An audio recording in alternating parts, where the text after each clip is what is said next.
આપણે બધા પવનપુત્ર હનુમાનજીની પૂજા કરીએ છીએ અને હનુમાન ચાલીસાનો પાઠ પણ કરીએ છીએ, પરંતુ આપણામાં ઘણા ઓછાને કદાચ ખબર હશે કે હનુમાન ચાલીસાની રચના ક્યારે, કેવા સંજોગોમાં અને કોના દ્વારા થઈ.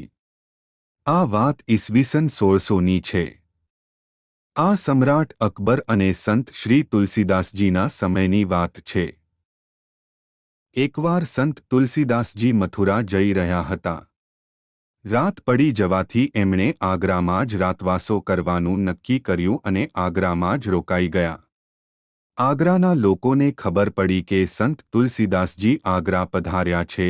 લોકોના ટોળે ટોળા એમના દર્શનાર્થે ઉમટી પડ્યા. આ વાતની સમ્રાટ અકબરને પણ ખબર પડી, તો એમણે બિરબલને બોલાવીને પૂછ્યું કે આ તુલસીદાસ કોણ છે, જેને મળવા પ્રજા આટલી બધી ગાંડીતુર થઈ છે. ત્યારે બિરબલે અકબરને કહ્યું કે એ સંત તુલસીદાસજી છે, જેમણે પવિત્ર ગ્રંથ શ્રી રામચરિતમાનસની રચના કરેલ છે. હું પણ એમને હમણાં જ મળી આવ્યો છું. એમનું એક અલૌકિક પ્રતિભાશાળી વ્યક્તિત્વ છે.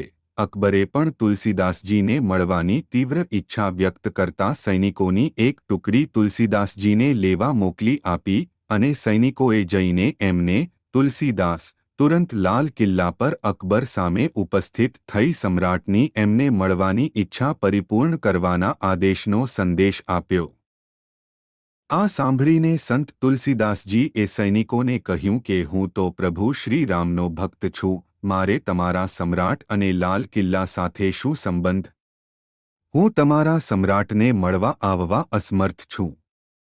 તુલસીદાસજીનો આ જવાબ સાંભળીને અકબરને જાણે પોતાનું અહમ ઘવાયું છે અને જાણે પોતાનું અપમાન થયું છે એવા વિચારથી એ લાલપીળો થઈ ગયો અને ગુસ્સામાં સૈનિકોને આદેશ કર્યો કે તુલસીદાસને બેડીમાં જકડીને મારી સામે પ્રસ્તુત કરવામાં આવે. બિરબલે પણ અકબરને આમ ન કરવાનું વારંવાર સમજાવવા છતાં અકબર એકનો બે ન થયો અને સૈનિકો દ્વારા તુલસીદાસજીને આદેશાનુસાર બેડીઓમાં જકડીને અકબર સામે પેશ કરવામાં આવ્યા.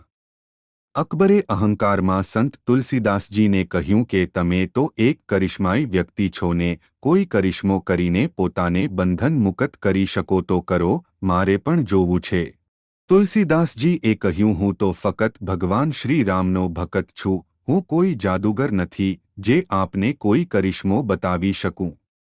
આ સાંભળીને અકબર વધારે ગુસ્સે થયો અને સૈનિકોને આદેશ કર્યો કે તુલસીદાસજીને બેડીઓ સહિત અંધારી કોટડીમાં પૂરી દેવામાં આવે.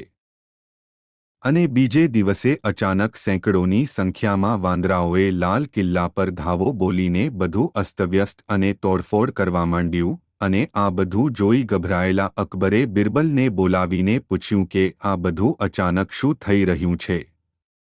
બિરબલે કહ્યું કે મહારાજ, મેં આપને પહેલાં જ તાકીદ કરી હતી કે સંત શ્રી તુલસીદાસજીને બેડીબંધનમાં અંધારી કોઠીમાં ન નાખો, પણ આપ સહમત થયા જ નહીં. હવે પરિણામ આપની સમક્ષ છે.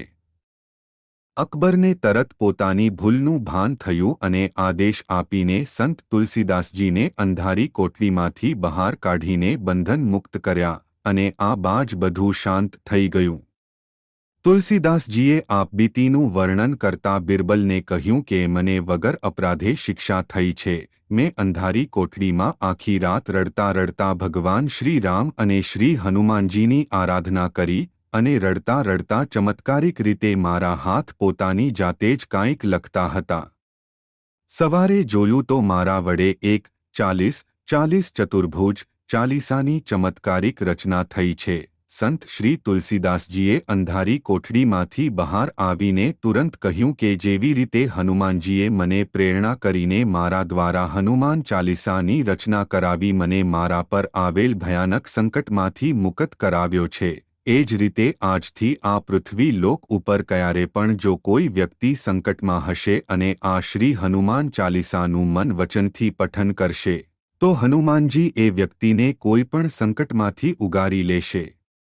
અને આજથી આ લેખન શ્રી હનુમાન ચાલીસાના નામથી દુનિયામાં પ્રચલિત થશે. હવે આ બાજુ સમ્રાટ અકબરને આ અલૌકિક ચમત્કારનો અનુભવ કરીને પોતાની કરતૂત પર ખૂબ શરમ મહેસૂસ થઈ. અકબરે તુરંત સંત શ્રી તુલસીદાસજીની મનથી માફી માંગી અને ખૂબ માનપૂર્વક આદરથી અને પૂરા સંરક્ષણ સાથે તુલસીદાસજીને મથુરા મોકલ્યા. આજે પણ હંમેશા આપણે બધા શ્રી હનુમાન ચાલીસાનો પાઠ કરીએ છીએ અને સંકટ મુક્ત થઈએ છીએ. માટે જ આપણે શ્રી હનુમાનજીને સંકટ મોચનના નામથી પણ ઓળખીએ છીએ.